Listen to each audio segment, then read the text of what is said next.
This is iFanboy Pick of the Week 751, brought to you by iFanboy listeners just like you who are washing their hands, wearing their masks, and being good citizens.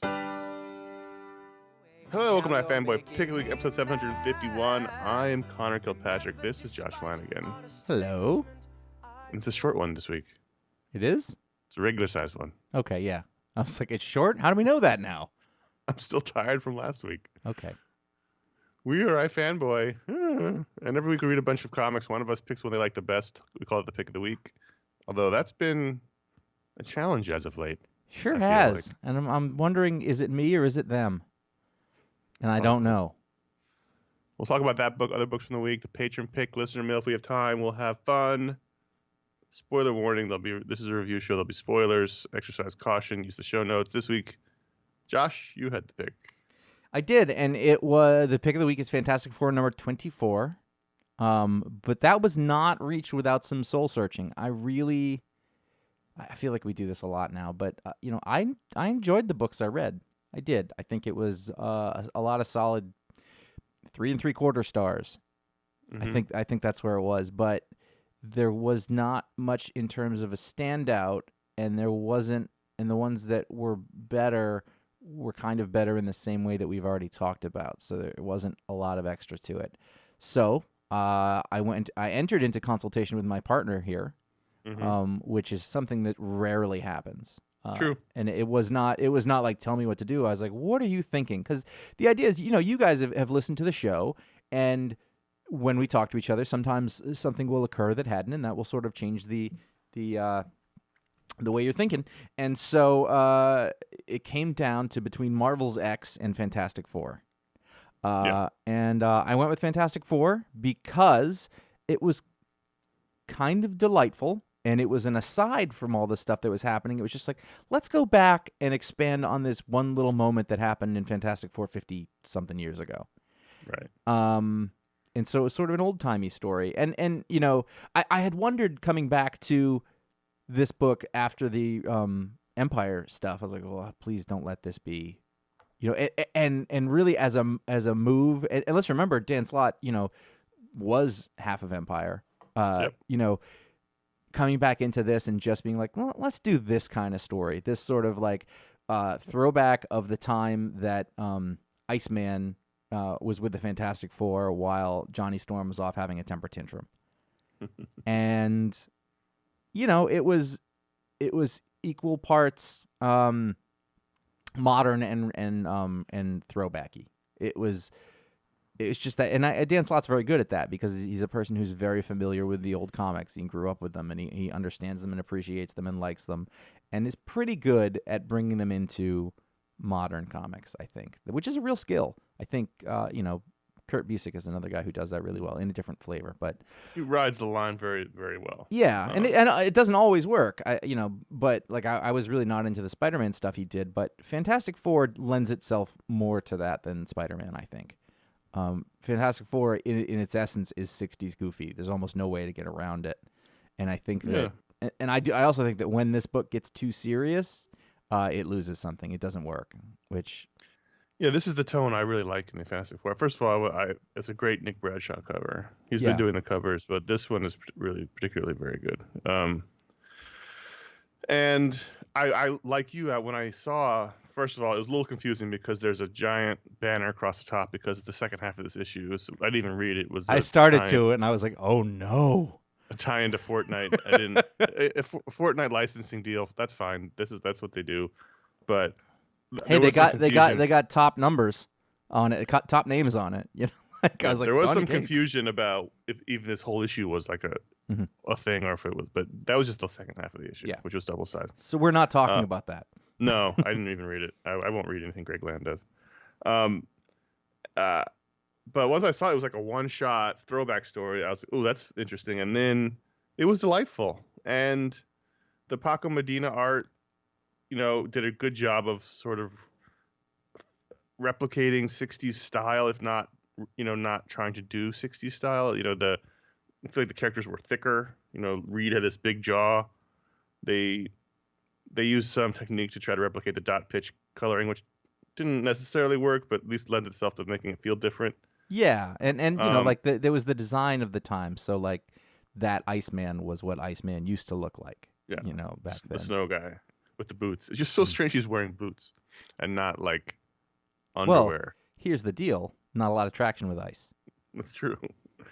Friction boots. So I mean, everyone was wearing '60s clothing and '60s. Sue has the '60s bob haircut, and you've got those unbeatable Fantastic Four costumes and the old X-Men costumes, which are terrific. And it was just a lot of fun. And this is a reset issue after Empire. Those two kids, the Skrull kid and the Kree kid, are living with them. They're officially been adopted by Ben and Alicia. And they're gonna have a big dinner to celebrate, and then that's when things go awry. John, they call Franklin back, who's been hanging out in Krakoa, getting his ears pierced, doing this rebellious teenager I have thing. a comment about that. I'll get to it later. And so Iceman brings him back, and the Fantastic Four scanner at the door says, "Enter members of the Fantastic Four." And Iceman goes, "Oh, I guess I'm still considered a member." And that's when you have the Johnny Storm freak out, and then the flashback to when he had quit, and Bobby temporarily for one day became a member of the Fantastic Four. I thought it was a really fun story. I liked the flashback, Bobby being ostracized, and then sort of leaving his group in a similar way to Johnny, but out of pain instead of tantrum, and then being accepted by the Fantastic Four family for one day, and then it all got righted. Plus, you had some sweet aim with the giant tank situations in New York, and then sort of a greatest hits flashback of villains that they fought. I just thought this was really well drawn, tons of fun.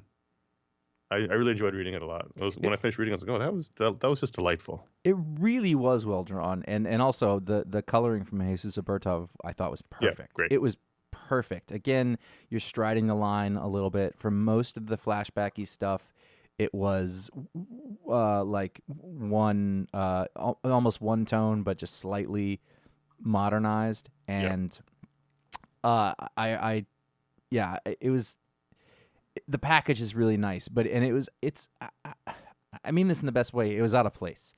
It like the way that Johnny Storm acted was much more like he acted in the 60s. It was like this character's had no development at all, which isn't really true. Yeah. Oh, I get it. That's a metaphor. And I like just the very fact that Sue was mad about him getting an earring. That is so not a thing now. First of all, he can create worlds. Right. Second of all, like he puts on his little jacket over his tights, and he has an old timey X-Men uniform. He's wearing like Cyclops' old uniform for some reason. That's the standard X-Men uniform. Like if you don't have your own uniform, that's what the sort of the background X-Men wear. And like, but he's got like a '90s short jacket on, with a hood, and he had the earring, and his mom was really upset about the earring, and I was like, have you seen kids today? But the fact is, the whole thing was a little, superhero Norman Rockwell, and I think that was really fun, and just flipping through those flashback pages. Paco Medina put on a little clinic here, I think. Yeah. That first page where the flashback on page 7 of the digital reader, the bottom panel, they just like, Reed's got the square jaw, and there's the bob. Like it just looks very classic. And there's, Willie Lumpkin. And I just love those old outfits. Like it just looks really terrific. And look at the little expression on Ben's face in that panel.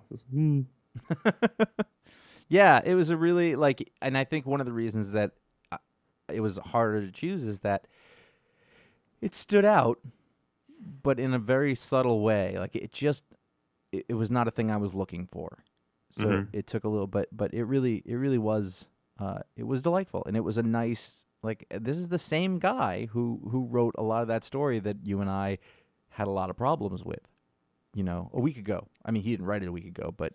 Right. I like that. I like that there's a nice wherewithal to know how to adjust and do a different thing, or even just having the inclination, like I'll do something different today, and I like that. Yeah, and for now this really works. I don't know going forward how much these kids are going to get annoying. But yeah, there's a big. We've said this. There's a big Damien thing going on here, which could get. And now there's 2 of them. Yeah, 2 of them. So. And I don't know what they're planning on doing with this girl with the wings.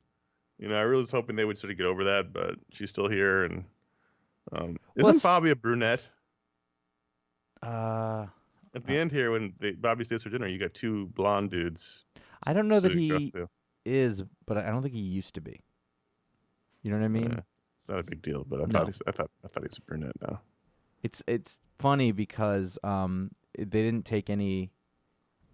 They didn't like mention the fact that Bobby's changed considerably in his depiction since then. So there's nothing about him being gay in here, and that's not necessarily bad because there wasn't really a spot for it. But it does make it interesting when you play the old story back against the modern interpretation, and he's feeling ostracized from the group and like he doesn't fit in and doesn't know why, and it's not really named, and that's kind of interesting if you want to apply that to it. I don't know if it's intentional or just how I'm reading into it, but it's an interesting layer. Well, it's there. I think it's there if you want it to be. I mean, I think that's what I mean. The surface level thing is that he was much younger, and the butt of the jokes that he doesn't fit in because he's significantly younger than the rest of the X-Men.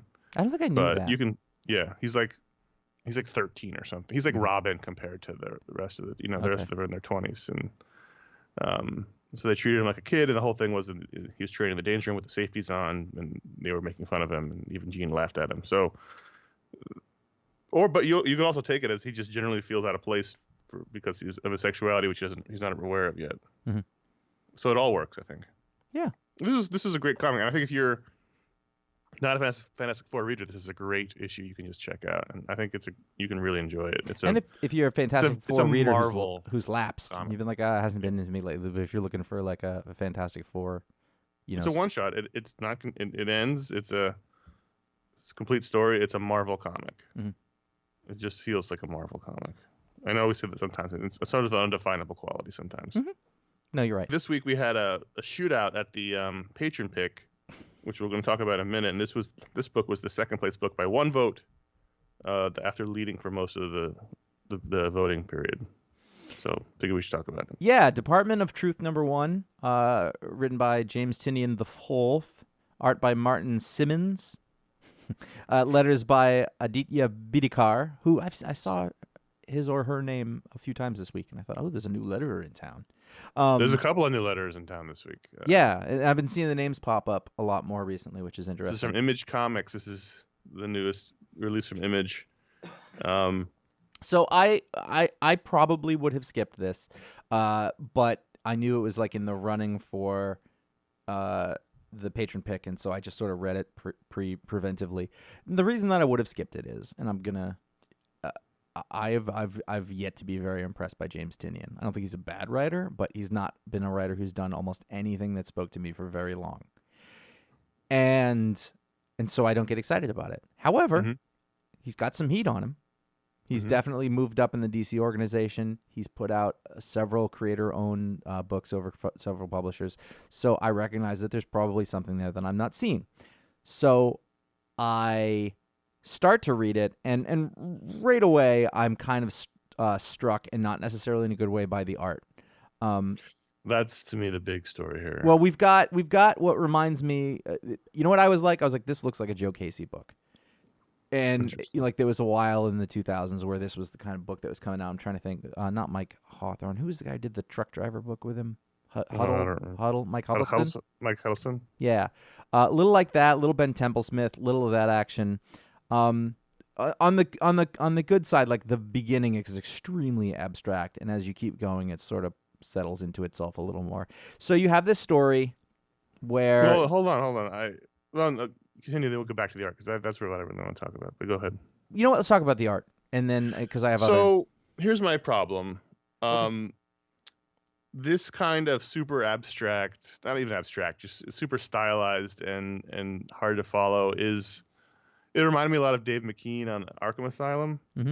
Yeah. And that really works because the characters are iconic. So you're looking at Batman, you're looking at Joker. But when you're talking about a story full of just regular people, I don't think this is a good idea. It was really hard to know who was who or what was going on. I mean, there was obviously the blonde guy, the main character, but, a lot of old dudes in the story. And it's like, is this the same old dude as before? And then at one point, and we're going to get to the story in just a second, the characters are on a private plane, and they're flying somewhere, and one of the main scary guys says, "Hey, look out the window," and the main character does, and we're all Oh, supposed to yeah. be shocked, and I didn't know what the fuck I was looking at.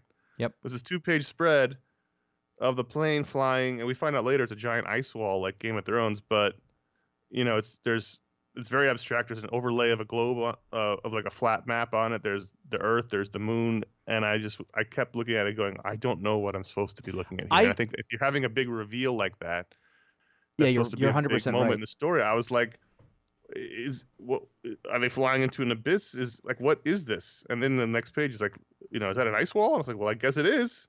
See, But the art didn't tell me. I thought that was supposed to be the flat end of the world. Right. Because you don't know. You just like, what the fuck? And I thought, well, it doesn't look like that. Yeah. So no, you're absolutely right. That was a big reveal, and it did not play at all. Now, I will say on the other it looked nice. Yes, I will say on the other side of that, like the art. Simmons is very, very talented artist. Yes. It just didn't work as a storytelling device, medium or whatever. I think that maybe this wasn't the type of story that this best goes with, or at least the structure of this particular story, because it's literally about mystery. So you could look at it and say, well, this art is mysterious, but it was missing a clarity. It is very indicative. I think Dave McKean's a very good example, or it felt a lot like Fell in places to me. There's certainly pages where it really looks like it's produced that way. So that being said, it was an odd choice. At first, I thought it was going to be, because the very first page is basically smeared. Again, not bad, but I was worried. I was like, this is going to be hard to follow. Yeah, I was the cold open is Lee Harvey Oswald's interrogation, and some of the dialogue is straight from the newsreels, which I know because I watched JFK every week for like a year and a half in college, or not a year and a half, a semester and a half. He's not kidding. We had a Thursday JFK day in my apartment. It's fine. So as I was like, oh, this is going to be really rough to follow, especially at 12 panels a page for the whole issue. But it did become more clear. It leveled out, and so at the beginning I thought, well, I'm gonna do my best to give this a fair shot, because I like this. This is interesting. This is something I know about. And as we kept going, I thought it got better because it was subtle enough. However, there was a point for me where it became too on the nose. It all of a sudden, it was like, oh, we're going to talk about all the issues of the day.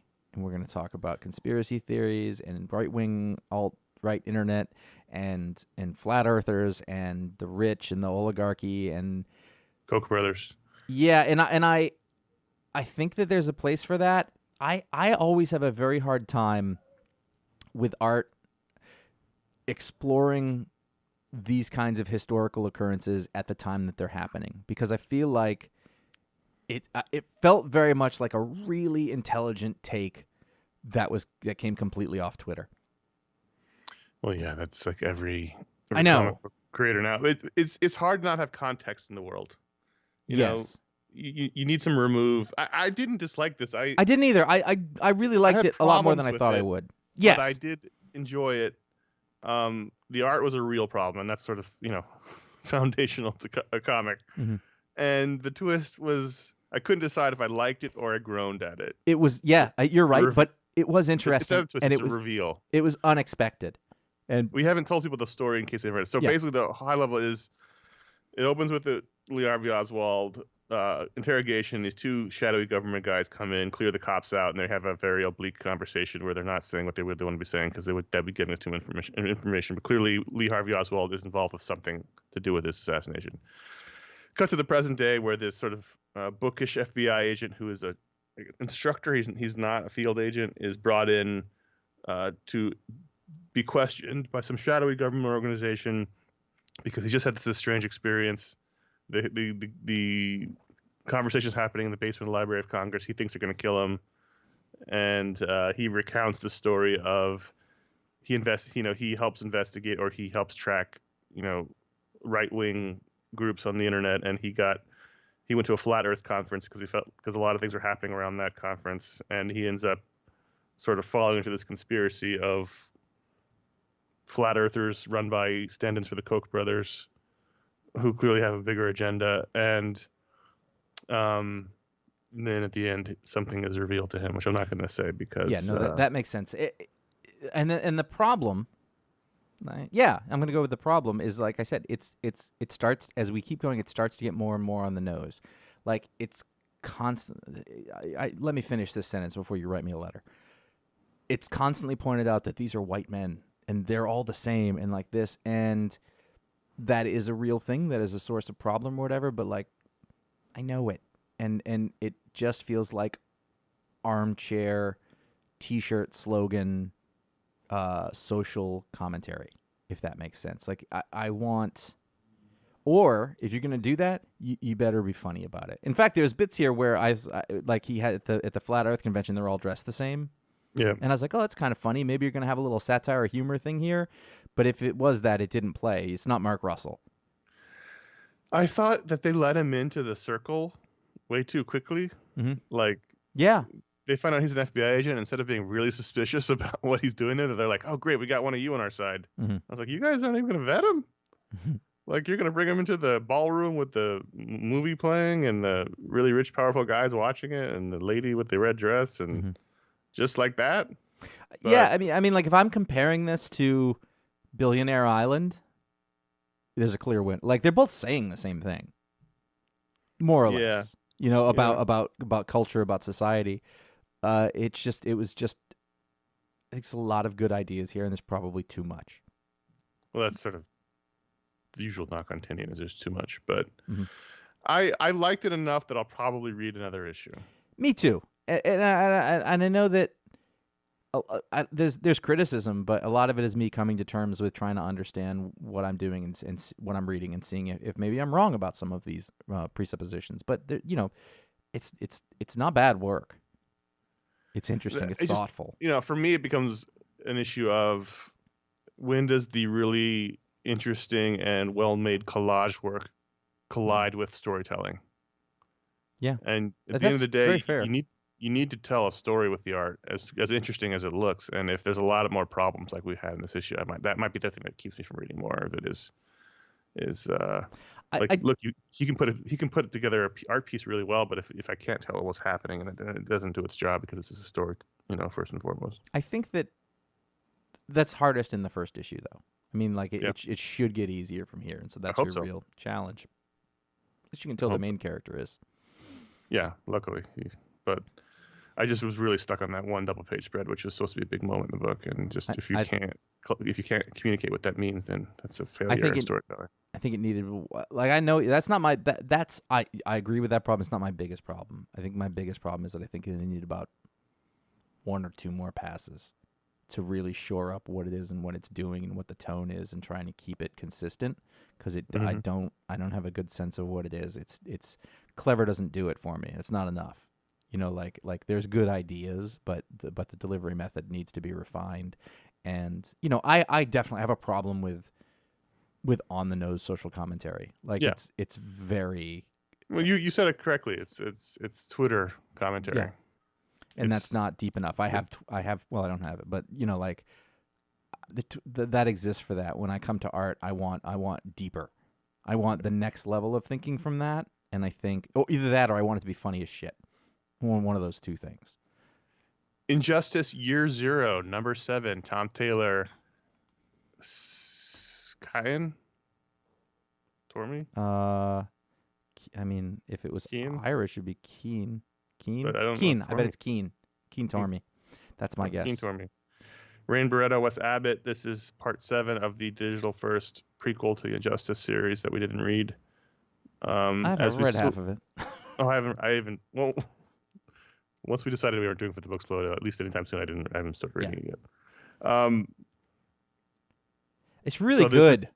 This is the slow build up to all of our favorite characters being massacred. I know, but escape that. No, but this was a great issue. It was so good.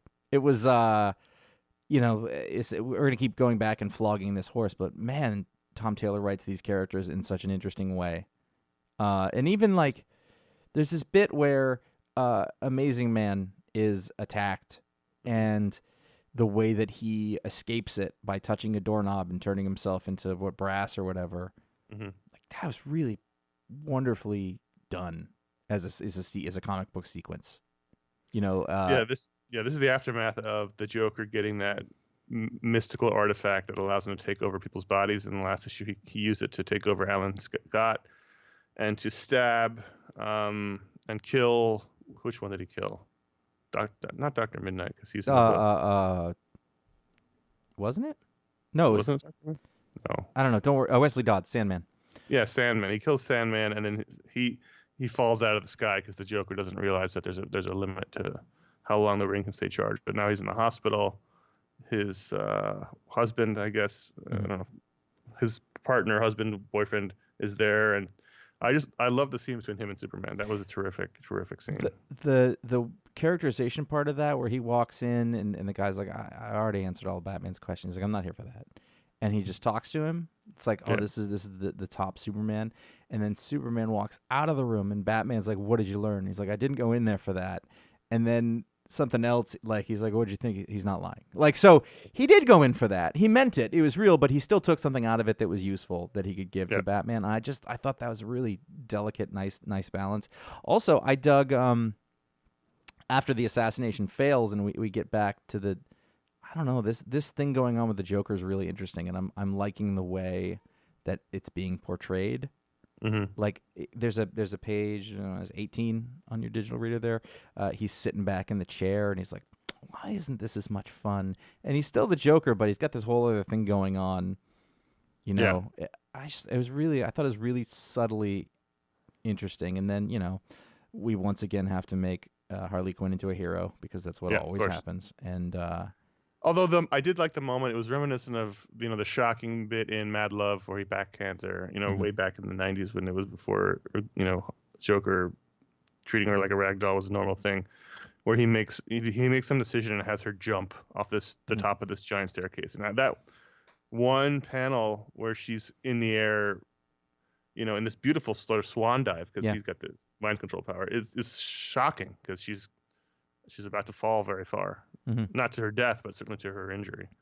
And the beauty of her jump compared to what he's making her do, the horribleness of that was sort of shocking. Yeah. And then the cut to the page of her, like, in the bed, it's sad. It's really sad. And now that being said, I'm so tired of these characters. So for me to be able to talk about it in that way. Well, it's funny because you've been saying that, and I get it, but I don't agree. But then this week, I looked, like, I had all of my books downloaded, and when I use my list view to read my books, and where it shows you all of the books you've just downloaded, and I had 3 Batman books in a row, and all 3 had Joker on the cover, and I was like, well, okay, I get it. It's like, I understand what Josh is saying. It was like this and 3 Jokers, and then there was the Joker Warzone book all together, and I was like, okay, that's a lot of Joker on the cover. Like, they were all his face in close up. I was like, okay, that's a lot. But it would be great if it doesn't even count Batman, which is the Joker War, and the It's just it would be nice if for once Harley didn't turn and join the heroes. Like, it's just for once. I realize she's really popular, and she's got a cartoon. But you've got that story. Let this be a different story, or just leave her out of it then. If you, they're not going to do that. Well, we're going to talk about more Joker in a minute, but let's talk about Marvel's X #5 from Alex Ross, Jim Krueger, Welby, and Corey Pettit. And I struggle to say why I love this, but I do. And I'm really glad you made me read it. And much like Fantastic Four, this feels very classic Marvel. I mean, it does include the one page where Welby does a really convincing Jack Kirby.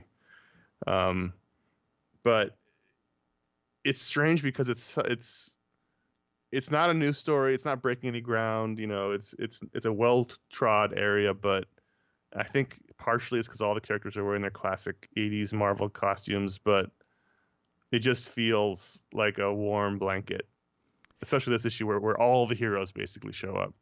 And there's like almost no action. They're literally all in a room talking. They're all hanging out in the Baxter Building, and it's just one hero after another that gets the little spotlight with this kid, Daredevil and Spider-Man, and then Falcon and Beast and classic Beast from the 80s. And, it's just everything was fun. And then I love the back matter in this because you get to see Alex Ross's sketches, and he does these incredible sketches. But the sketches, for me, spoiled something. It spoiled who the guy in the hat is. Oh, did it? Yeah. Because of the name? Well, I just didn't look too closely at the guy that had the mysterious guy who is wearing fedora and sort of leading the villains. And in the back, there's a sketch of him. He's called the Demon, Oh, I see him. but he's very clear who that Yeah, person is in the yeah. sketch. I didn't notice that. You just spoiled it, even though See, that's it's what fine. happens in the show. That's but fine. I just thought that was funny that they was spoiled that in that way. But anyway, that's not important. And what's important is, like, as a Marvel fan, I can't believe you wouldn't enjoy this book, because this is just like, as a Marvel. It's about a Marvel fan of a certain age would really feel. It's like about the heroism of these characters as people. Yeah. I think actually there's a really in the face of nothing. Yeah. Well, I mean that's another thing. That's sort of a strength that is happening over in what's the This is like Deceased. Yes, Deceased. Is that the stakes are there, and so you've taken away the safety net of everything, and that gives it a certain weight that it wouldn't before. But there's a really nice scene. Other than Earth X being coming next, whoever's in Earth X is not going to die. But I don't remember that. Yeah, I don't remember very well. So, but I'm just taking it on its own. There's a scene where Spider-Man has sort of like he gathered himself up because he's more like in this he's more messed up than the dude was in Into the Spider-Verse. He's having a hard time, and he's sort of pulled himself together thanks to talking and working with the little kid, and he sees Iceman and Angel in these great costumes, and I loved the notes on the costumes in the back, by the way. And they're delivering groceries to people, via ice slides, and they're not doing it. They keep calling it their own business, but they're not taking money for it. They're just out there doing good, because since everybody has superpowers, then they don't need to do any superheroing. So, this is the thing that they can do to help people. It's the people who can't go out, because they look a certain. There's one shot of the people getting their groceries in one of the windows. And they're these weird mutant looking folks, but they're really happy and they're saying thank you, and like it's just like a little sweet nod to the heroism of the people and what form that takes, I think. Right. They don't need to be punching supervillains to be who they are. It's helping people, and if people can't go outside because of all the superhero violence, then they can't get groceries, and I might as well send them down the ice chute. Yep. Yeah. It was fun. It's been a nice little story that is unexpected, I find it difficult to say because I don't know what I'm saying. Really perfect for this. There's this little interlude with Luke Cage and Nighthawk, and it just ends with the two of them like doing the manly arm clasp handshake. I kept waiting for Nighthawk to be bad just because that's what you'd expect. You're trained. And then but it wasn't. It was like he wants to help. And it's just this felt like I was, but besides the fact that Welby's a very modern artist and is a terrific artist, but it felt like I was reading a comic in 1985 again. It just was great. Everyone was really great. Fun. I really liked the scene with the kid who's black and Falcon, who wanted to talk to Falcon, and that was, it was great. The kid just loves Captain America, and so they have a nice chat about that. Yep, it was real good. It was good. This was, I think I would have picked Fantastic Four, but this would have been something I would have thought long and hard about. Those are the two that I think were in the final contention at the end. Yeah. But again, like, the strengths of both of those things I don't think are immediately apparent. Like, it's giving me a feeling. Why is it? What is it about this thing that does that? And that's why I like these discussions. Quick break time. Let's talk about how you can help support this show. We thank everyone who does so. Patreon.com/iFanboy is the main way you can do that. You can go there and support us directly. You get all kinds of perks. You help unlock stretch goals, which leads to more content for everybody, including media explodes and talk explodes and book explodes. The next stretch goal we have is the G.I. Joe Corner show. We did the G.I. Joe Corner segment during the time when there was new comics. People really liked it. They wanted to keep going. We can do that if we hit our next stretch goal at patreon.com/iFanboy. And then right after that, on the heels of that stretch goal, is the quarterly barbecue video show. So if you want to see either of those things, or you just want to help keep the show going, help support the show, and get your nice perks, patreon.com/iFanboy. iFanboy.threadless.com is where you can buy t-shirts or masks or phone covers or bath mats, other things, hoodies, notebooks, anything in our 8 designs we've got going there. Is there anything sexy? Can you get anything sexy with iFanboy? I haven't really delved into that. I guess anything is sexy if you need it to be, depending on who you are and what you're doing with it.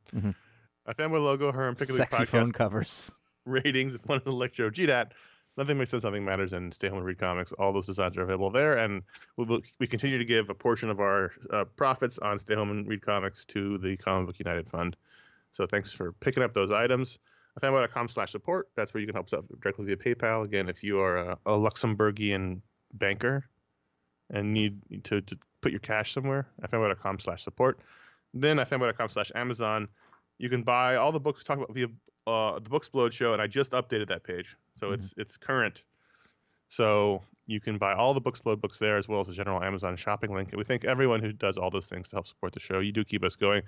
I just sunk a bunch of money into an upgrade for my equipment, so and that comes from the various support we get. So thank you for doing that. He's also been undergoing a massive technological mystery campaign exploration at home to try to figure out how to make something work. So don't ever think that he doesn't care about you. That's what I know. We can't get into it now, Connor. It's banging my head against the wall. Why this isn't? Connor, what hurts? This hurts. That's what it is. John Constantine, Hellblazer number 10. I'm just going to tell you right now. I think there's 2 more of these. You're probably going to have to hear about it. So suck it up. I'm excited to talk. I'm not you. I'm just the listeners who are like, this again? The royal you. Here's why. Is I thought this was gone forever from my life, and it returned, and it returned in beautiful fashion, and it's about to be gone forever in my life again. So, and I genuinely think that. How it happened, what the reasoning was, it's all mystery. You had this weird 1-year gift handed to you, and we can eulogize it when it finally ends. I'm really curious what you thought of this issue, because this issue, it seems to me, as someone who didn't read the last series, was very much was that the bar from the final issue of the series? Like, is that all tying in? I'm not sure. That was long enough ago that I don't really remember. So I really have been going more on the tone and if the characters feel right and the stuff that's happening sort of fits in with my idea of it. This wasn't pick of the week because I'm not entirely sure what to make of it, but I know that there were a lot of things that I did like. Largely, I was really happy to see that old John and new John are now together and talking, because while I don't want it to end, we need to get moving with this. Well, you were skeptical of this old John, new John. So what did you think now that they finally met and I'm not sure. I'm not sure where they're both coming from. Like, I get the idea of old John wants new John's soul, and I liked the logic of why it has to happen the way it did in the explanation. It's very it's a dream sequence for the most part, but so it's not entirely clear what's real and what's not, and there's a lot of double talk and sort of intrigue around stuff. So part of it is that I'm not sure what to make of this yet, but there is a bit where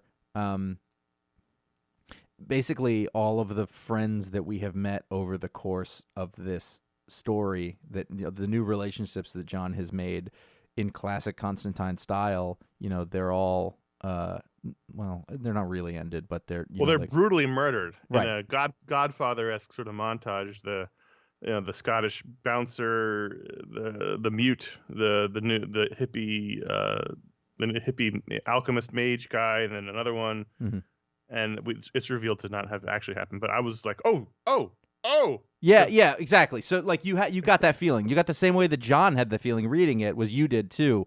And I wasn't, because these 10 issues we've really Spurrier's done a terrific job of making them interesting and funny and feel real, and which is what Ennis did. That was the thing that he did best. And it's the same. And if you've read any Constantine, you know that people who get close to John, people who you like, people who he likes, do not fare well. And so, but the trick of it is to kind of make you forget that that's going to happen. Then when it does, you go, oh, right, this always happens.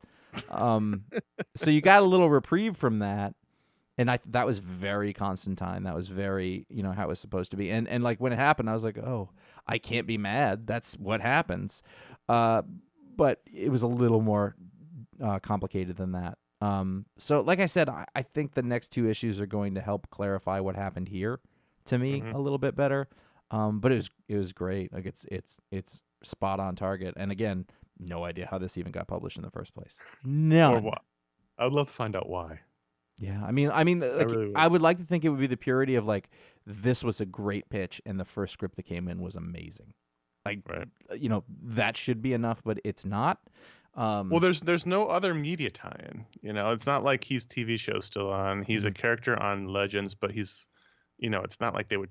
I mean, I would have a hard and time. I can't, None of those other characters have the books, so like it's just interesting. and I can't imagine this is selling even close to what Hellblazer was when it was canceled originally at 300. Yeah. I mean, I don't know. That's speculation completely. Oh, it's Joker time. Second Black Label book in a row. Batman 3 Jokers, Jeff Johns, Jason Fabok, Brad Anderson. I just wanted to mention this continues to be the best Batman book being published. However, there was a moment here where they had Barbara and Jason Todd kiss, and I was like, no. But luckily Barbara was like, yeah, that should not have happened. They were just both very upset and dealing with the Joker stuff, and it was like a moment of weakness, which is fine. It makes it interesting, but I was really worried they were going to make this into a thing. Now, obviously, it's Black Label, it's out of continuity, but still, I was just like, nope. No. And for the second week in a row, no, I don't remember when that Batman, the continuing Avengers happened, but here we get Joker beating Jason Todd with the crowbar again, and it was pretty brutal again. But that's to be expected in a Black Label comic, not in a animated series book. Very quickly, I wanted to mention Superman Man of Tomorrow number 16. This is the digital series. Mm-hmm. I noticed on the cover that the name of the writer is Kenny Porter, and I thought Kenny Porter was a listener to the show for a long time. I'm not sure if he still is. And I was just really sort of proud to see somebody from the sort of old school iFanboy. Did you confirm it was him? Yeah. I wrote to him and I just said congrats, and I checked in and it was and it was a fun little Superman Dark Side, outthinking Dark Side little sort of those digital first stories are sort of basic one and done shots. Mm-hmm. It was, a little fun Superman story, perfectly entertaining, and very much about like this is who Superman is and that problem solving. It's not reinventing the wheel. Scott Collins' art, a great little story, and it's just always really great to see extended members of the family start to do good and make it out there. He's done other comics before that, but Superman. So, Batman, the Joker War Zone. Number 1, this is just a one shot, and this sort of ties together with everything we've been talking about. More Joker, more James Tynion the Fourth. And I wasn't going to read this, but I saw the creator team it's an anthology featuring 5 stories, 2 by James Tynion the Fourth, but 1 by John Ridley, who is the Oscar-winning screenwriter who's doing that Batman miniseries coming up. 1 by Joshua Williamson, 1 by Sam Johnson. I don't know who that is. So this was actually really strong. I love these. You don't love them as much, but I love these short story anthologies. This is taking place to the side of the Joker War, and I'm not enjoying that, but there was good stuff in here, including the first story, which is Tynion and Guillaume March, in which the Joker, before he breaks out of Arkham, goes to see Bane and yells at him for killing Alfred because it was wasted. He didn't even do it in front of Batman, and it was a really great sequence where he's like, this is the one guy you could have killed that would have hurt him as much as his parents, and you did it in front of Robin. You didn't even make him watch. Like, it was this really great breakdown of Joker's understanding of Batman's psyche, and like you could have been the greatest villain of his life if you had done this properly, but you didn't because you're an idiot. And it was really good. I was impressed. And then the John Ridley story was good. It was all about the Fox family. You've got the master of Batman torture standing right in front of you. Yeah. And he's telling you. He's like, you wasted it on a Robin. What the hell's wrong? Like, it was good. It was really good. And then that's grim, but it's good. John Ridley was a Batwing Lucius Fox family story, which was good. Olivier Coipel drew it, and it looked terrific. And then the Sam Williams story was a Poison Ivy story. The Josh Williamson story I want to talk about had David LaFuente art, and it was about Spoiler and Cassandra on a mission. Just a fun little mission to take out these dumb villains, and they decide that their original mission is to go find the backup bat signal because their main one's been broken, and they think that people need the symbol in the air, and they end up decide they need to put the bat symbol on their costumes because the symbol is important. So the last shot is them sort of jumping into the sky. They both have the bat symbol on their costumes now. And it's because Cassie's wearing the old Batgirl outfit. Oh, I caught that out. Wait, the old one or the the old not exactly like the stitched up one, but the black one with the face mask. Yeah, she's not wearing her orphan outfit. She's wearing her Batgirl outfit. I love that. That was such a good miniseries. Yeah, it was all just a series. It was a series, yeah. It was very strong. And then the last Tinian story was, what was that one about? The Poison Ivy story, that was all right. Oh, the last Tinian story was drawn by James Stocco. Yeah, I was looking at that just now. And it was really, I mean, the story was fine, but the art was terrific. Really, really good. So it was a fun anthology, even if I don't really care about the main story. It was a nice little character pieces in there. I was really impressed by the Joker story that Tinian wrote. It was a Tinian week. Well, there you go. Tinian week. Good for him. Those are the books we wanted to talk about, but over at patreon.com/iFanboy, the patrons get to vote to add a book to the rundown. Any book they want. Like we said at the top of the show, it was a crazy week where the Department of Truth was the leader for the first 36 hours of voting, and then Shang-Chi very slowly but surely took the lead over and never looked back. Shang-Chi #1, Marvel Comics, written by Gene Lun Yang, art by DK Ruin. Oh, yeah, DK. And Philip Tan. Philip Tan did the flashback bits. Sebastian Cheng, and letters by Travis Lanham. Shang-Chi obviously was announced as the next big Marvel movie, and it wouldn't have been out by now. I don't think they never shot it. Who knows anymore with all the shooting schedules and coronavirus. But they're obviously banking on Shang-Chi as the next big thing. Gene Luen Liang is the next big thing, and has been for a while. So this was an interesting pairing. I know there are a lot of fans of Philip Tan. I was so happy he was not the main artist. I just don't like his work. He just doesn't. I don't respond to it. So when the flashback ended, I was like, oh God, thank you. So this was very much an introduction to Shang-Chi, which is a character I don't really know all that much about. He's a 70s, from the time in culture in America when Kung Fu was big. So he was introduced in Marvel in the 70s as sort of that character. And I'm sure I've seen him in a story. I'm sure it involved Iron Fist, but I don't know anything about him. So this was a nice introduction to him, his world, and the characters in it. Yeah, I realized that too, is that he's a character who you see around sometimes. Yeah. And there's been a couple of half-hearted attempts to bring him back or do a mini-series here and there. But yeah, I don't really know anything about him. I couldn't have told you his backstory. I just know that, he's good at martial arts. That was about the end of what I knew. So I think that as an introduction to this character, and it feels it's a little disappointing in that it is scheduled in such a way that it was supposed to be the lead into making this character sort of a big deal, and hopefully there would have been a tie into it. But that's like you said, that's not going to happen. So it's got to stand on its own. And I don't know exactly. I didn't know what to expect, and I didn't know where it was coming from. So they're starting from ground zero, and it was okay. That's my take on it. Yeah, I mean, the thing that Gene Luen Yang is the master at his own work, and his big two stuff has been not. I don't want to say just okay, but I liked New Superman a lot. I mean, Superman Smashes the Klan, which is sort of outside of that, was fantastic. But probably the best melding of his personal work and corporate work. But this was okay, and it was very introductory, so it's really hard to judge. The tone was a little bit. He writes YA comics, and sort of. Yeah, I mean, for the most part, they're YA books, and so this tone was sort of in that realm, but not, but sort of. Again, it's a very introductory book, and the art was okay. I thought the art was solid, but it didn't blow me away or anything. Yeah, I'll tell you what I liked. I think as an introduction to the character, I can probably this is the best Shang-Chi story I've read. So right. It's not a high bar, but it told me more about this character than I'd known before. There's a bit where we cut to Chinatown after we're in the mysterious League of Kung Fu Assassins or whatever they are, and they have their little battle. And that's fun. And he's working in this little Chinese bakery in San Francisco. And I thought that part was really interesting because you sort of get to know who he is, and the point is if he's not a hero for hire and he's not out doing stuff, he's got to get a job, so he's going to go work in this bakery.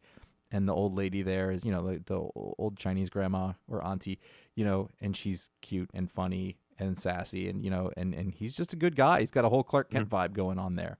Yep. A lady shows up from his past, and it's a mysterious sort of conversation. And then, as happens in every martial arts book ever, people are in their room or their house, and then a bunch of people break in and they have to fight them. There's no martial arts books where that doesn't happen. I think I've read the window. 2 of them the last couple of weeks. We learn it's a family story. And that's kind of interesting because we get to learn more about the character through that. And I thought the last page, basically it's a half-page split, and he's saying, I have to save my little sister, and she's saying, I have to kill my big brother. And I thought, oh, that's kind of interesting. It's like the last Assassin's Creed game, but that's neither here nor there. I mean, he's supposed to be the leader of this group by mystical right, but he's not there anymore. So his sister sort of instigates the coup and takes over the group, and so now they're going to come into conflict. And there's a lawyer that thinks he's cute. There's this, sexy British Asian assassin. But the original would be Hashishin. So you were almost there. And there's all kinds of conflict for him, and I enjoyed it. Yeah, I didn't love it, but I enjoyed it. Yeah, it was okay, and I think it is a good entry of the character. So it kind of can go up from here. There's a lot of heavy lifting that has to be done here that isn't necessarily fun. It is fairly similar to the Kirkman book. It's very similar to Firepower. Yeah. Yeah. And the problem is Firepower has Somni. Yeah. So this is going to fail. This is not going to fail. This is going to look worse by comparison. It is, except this is going to have a more authentic feel. Like this will be more Chinese, basically. Mm-hmm. So Sure. like some of the characters who are not American will have there's more to it, than say Kirkman's interpretation of it. So that's a strength, I think, in that. Although it also, for sure, I'm talking about the art side. Yeah, no, the art side, it's not even close. But coloring's very good. I like that he's always he's in red the whole time, so he kind of always stand out. Red, I think red is the lucky color in Chinese. Yeah, it is. Culture. So like that's there. It's just one thing that I like is that Chinese culture is very different than our culture, and I think it can be difficult sometimes to interpret what's going on, but I always like the idea that there's something going on under the surface that I don't quite understand and that I will come to learn about as I keep going. It's just like learning about different people in different cultures, even when it's not necessarily up front in the thing. Mm-hmm. Plus Fin Fang Foom was in it. That's a really good point. And when it just seeing that name just makes me happy. I'm like, oh, sweet. He has tiny pants, right? So, yeah, why isn't Iceman wearing pants, but Fin Fang Foom is? Yeah, I mean, this is fun. Dragon Balls. It didn't, blow me away, but I enjoyed it enough to read more, and I'm looking forward to reading more, and we'll find out how this goes. Ratings. So let's do ratings. Shang-Chi, number 1. 3 out of 5. 3.25. All right. Sticking with it. Yeah. So there you go. Patreon.com/iFanboy. That's where you can go. Every patron can vote to add a book to the rundown. But those who give it the $5 higher level get your own superpower live on the show. But before we get into that, I just want to issue a correction. Oh. So the iFanboy Analytics Department keeps a spreadsheet of all of our powers. It's a spreadsheet, database of powers. And Chris, the head of that department, who sends out the report for us to read on last week's show, misinterpreted my power from last week. And now I don't know if I was drunk and was not properly conveying the power, but I need to issue a correction. And Chris, this is how we just communicate to Chris, by the way. It's through the show, not through interoffice emails. That's or anything better. Like that. That's much better. The power was not that. All right, let's just use an easy example. If I was the patron and I punched Josh, I don't turn into Biff. Josh turns into Biff. That's the power. He had it the opposite way. In this database, he has me turning into Biff when I punch someone. It's when whoever I punch turns into Biff. Okay. That's the patron power. So if you were in a room full of people and I punched all of them, you'd have a room full of Biffs. Do you want to be surrounded by Biffs? That's what makes it interesting. Okay. So you really got to think. All different kinds of Biff. A lot of butt heads. Make like a tree and get out of here. You have 50s Biff. You have Old West Biff. You have middle-aged Vegas Biff. Question. But then like middle-aged rich Vegas Biff, all kinds of Biffs. Is the style of Biff random? Yeah, it's totally random. Okay. Yeah. He can't choose which Biff they become. Okay. But the point is, the punch E gets turned into Biff, not the punch Mm-hmm. That's Okay. so That's Chris needs to fine. make that That's good. correction in the database. Now let's move on. Yes, let's move on. So, Hugo Quilicini, which that's my favorite name I've said in a while. It might be the best name we've ever said on the show. Could be Quilicini, could be Quilicini. It doesn't matter. Every way that you could possibly slice it, it's great. But Hugo Quilicini is 100% perfectly photogenic. There are no bad photos of Hugo. No bad angles. Nope. Always squared up to the camera. It's not like always looks beautiful or perfect in the photos. There's not bad ones. There's none of those half open, like, like your eyes sort of, or you're looking the other way, the wrong way. In the middle of talking, or like the angle that makes you look like Jabba the Hutt. There's none of that. He's captured in photos optimally every time. Right. Yeah. And that's magic. I mean, don't totally. Yeah, for sure. Brandin D. Bell is a vague precog. What that means is he's got a vague feeling about things. Hey Brandon, is it going to be okay? I think so. Like maybe, or I mean, probably not. It's almost like he can see the news, but he can't necessarily interpret the news very well. Right. He's got a vague sense that I think things will be okay, but that's it. Maybe. Or, not for a while. I don't think. I mean, in a little while. He can't give you any specifics. How long? What's going to happen? It's more like he's got a vague feeling about things. Mm-hmm. And that's really all he can do. All right. Do you want to do this one email, and we'll call it a day? Sure. Thanks for being a patron for patreon.com/iFanboy. We did 100 emails last week, but we'll do one more this week. Chris writes in. This was an email meant for 750, which we'll probably do a bunch on the show going forward. Yeah. Chris wrote in and says, 14 years listening and counting. When a musician is at their creative peak. Oh, I know who this is. This is our friend Chris. Yes, when a musician is at their creative peak and churning out hits, it's referred to as their Imperial Age, like George Michael from 1984 to 1990. Two-part question. Who's in their Imperial Age now? And do you have a favorite Imperial Age from a creator? So I guess the question is, who's in their Imperial Age now musically? No, I think and then also comic-wise. I think he means comic-wise. Oh, okay. He's applying this, like that applies to musicians, and obviously we are not qualified to make that statement about a current artist. Who's in their Imperial Age now is a very hard question. We talked about this last week. I mean, you could easily make a case that Tom Taylor and Donny Cates as writers are in that Imperial Age, probably. You're right. Although I do think that they both have. I think they're early in it, if that's the case. That's the hard thing. As you were talking about with the Department of Truth, is it can you judge an Imperial Age as it's happening, or do you have to have remove context from it? No, but I think you can look and say, well, it's been a heck of a run, and we're working on it. Like it could go either way. It's not clear. I'm trying to think of an artist who is in that, but I know there are plenty.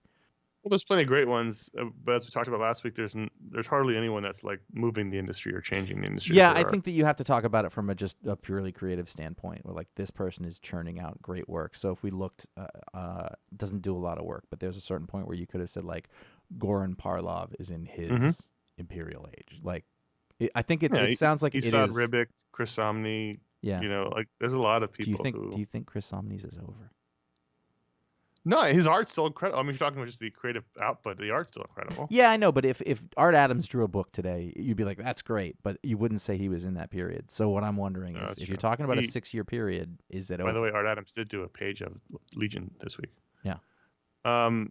Maybe. I mean, does it have to be combined with sort of hit making? Because don't know. I'm almost. I think the only way I can go is by artistic merit. So because he says it's when they're at their creative and they're churning out hits. So that's hard because in comics there aren't really hits. Yeah, no, I'm not going to go. I'm going to go by creative on this, just because that's the best way that I have to look at it. And it's funny because I think it's hard to make that judgment about times that you were not around for. So you can easily say, oh, Jack Kirby from 1962 to 1968, but I don't really know. I mean, I kind of know, but I wasn't there. I didn't have that feeling. But I can say, Kurt Busiek from the late 90s to the early 2000s, say 97 to 2003.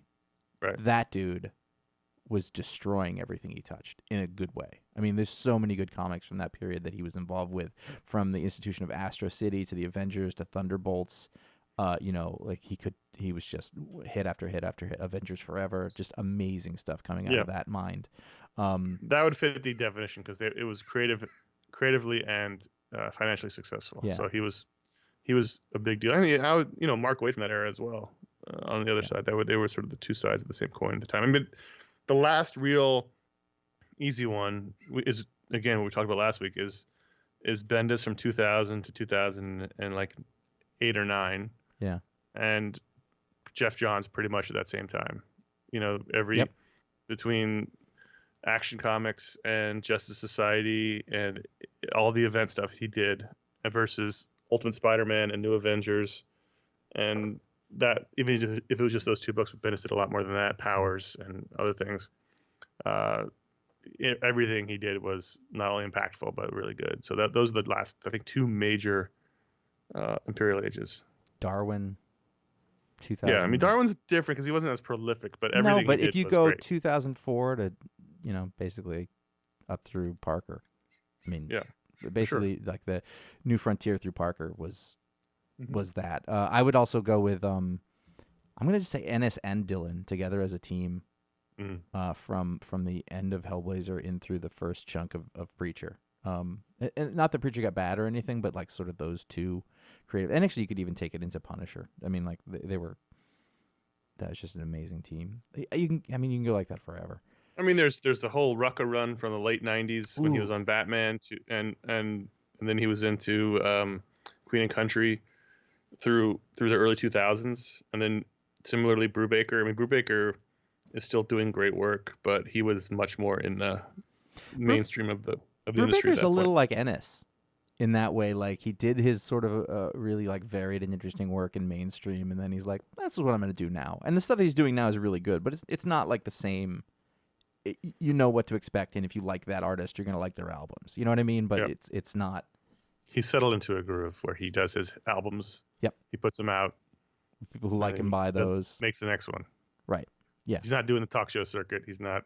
Yes. Yeah. Absolutely. Performing at arenas. He's just doing his albums. He's Bob Mould. He's working Paul, at a he's Paul farmhouse. McCartney. Yeah. He's working at a farmhouse, putting his albums out, and they're great. They're terrific. I feel like I need to think of more artists who are doing that, but I'm having a hard time remembering them for whatever reason. There's been dozens of them. Yeah, as we talked about, it's tough. Tom King is in his. Yeah, I think he might be ebbing. I mean, we don't know. We just don't know what's going to come next. That's the problem with being in the middle of it. I'm trying to fit it in a 6-year period in my head for some reason, but I don't know why. Other than he just said. That's because that's the email. Yes, I know. I'm just. It's invalid. I recognize. Contact at iFanboy.com. Great email, Chris. Sorry we couldn't get it on last week's show, but it's on this week's show. So there you go. You probably got more time and less drunkenness. So we got a lot of stuff has come out and coming out. So we have our our Booksplode review of Pluto Volume 1, and we have our Mediasplode, in which we talked about many things we were watching, and we also talked about Bill and Ted Face the Music, and we answered we had our first Mediasplode email discussion on that one, which was a good one, I thought. And now coming up, here's what's coming up. Next week, we have or soon we have a Talksplode. It should be this week. Do you want to tell who it is? Yeah. Yes. By next week, I mean this week because we're recording this before it comes out. Yeah, Lun Yang, writer of Shang-Chi. By the way, I had no idea Shang-Chi was coming out, and I had actually moved the date that I was going to record with him until after it came out, and I was like, well, that's perfect timing. But I talked with Gene for quite a while about his career and his work and his latest book, Dragon Hoops, and all the books in between. And almost every time I get off one of these calls, I'm pretty giddy. I'm pretty happy. I'm like, that was so much fun to do, and I hope that goes on to you. But I really felt that way after this one. He's a great guy and an understated genius. Actually, no, he's an official genius. He's an official. Don't. Yeah, he's an official genius. Yeah, no, I don't know why I put it that way. So that's coming up soon, and then this month, because we fell behind on the last week's Talksplode, should have been last month. So this month you're also getting a Booksplode, and we're gonna tell you. We told you before. It's Pulp from Ed Brubaker and Sean Phillips. So it's the Image OGN that just came out not just, but fairly recently. So if you want to read along at home, Pulp from Image Comics is the next Booksplode. And then also I wanted to mention that, again, September sort of got away from us. We missed our hangout. So we're going to do a special 2-hour hangout this month on October 24th at the usual time. We'll post all the information. But October 24th, a special double-sized hangout to make up for the fact we didn't do it in September. And that'll be fun. So when that happens, you're gonna have to bring your questions, because we will fade out. Actually, not necessarily true, but still. Maybe yes, maybe no. Always be ready just in case.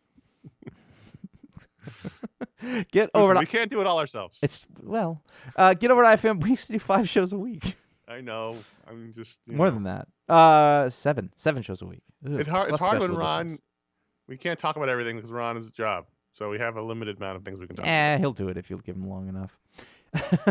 Get over to iFanboy.com. You can find all of that stuff, all of our podcasts, all the shows that are there so far, all the content that's ever been done. Just look up Jimsky, look up Jeff Reed's stuff. Just read through some of that great stuff from the past if you have time. It's better than the news. You can find out what the pick of the week is before the show comes out by liking facebook.com/iFanboy and following @iFanboy on Twitter, @iFanboyComics on Instagram, which will also feature the best of the week in panels. I don't think I cut out a single panel this week. Even though I don't always post them, I always cut out some. So it's just for you. It's just a special thing just for you. Yeah, I guess so. Follow us individually, CS Kilpatrick and J.A. Flanagan, both on Instagram. I'm all done with Twitter. That's gone now, so that's not going to be a thing we go back to anymore. Over at our YouTube page, youtube.com/iFanboy, you can keep up to date on the old video show re-uploads, which is a fantastic blast of the past. This week is the 2007 Holiday Gift Guide. You know what? Some of those books might still be appropriate as we approach holidays now. Oh, maybe. For sure. Yeah, so like there's definitely some perennial favorites in there. And of course the 2008 New York Comic Con preview, which I watched. And it's funny because they're on 2 different tracks, they're years apart, so it's confusing. But yeah, the mini's funny because it's you. I'm standing in front of the Javits Center talking extremely fast with very big hair, and I'm so skinny.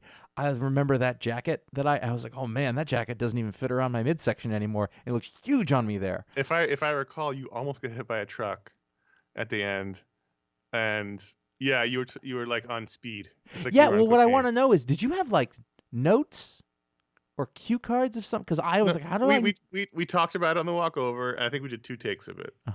Wow. And with the first take, and it was like, okay, that was good. Now you talk about this, and like, but yeah, and then I just mentioned the third show was comic books and music. So it was like comics are related to music. That was the Friday episode. Oh, cool. So music comics like death metal, black metal. What was that book from Oni? I know, but I don't remember. Comics and music related together. That's the Friday show. But Monday's the mini Mondays. Mm-hmm. We got Monday, Wednesday, Fridays when the new shows come out on YouTube, or the new shows from 13 years ago.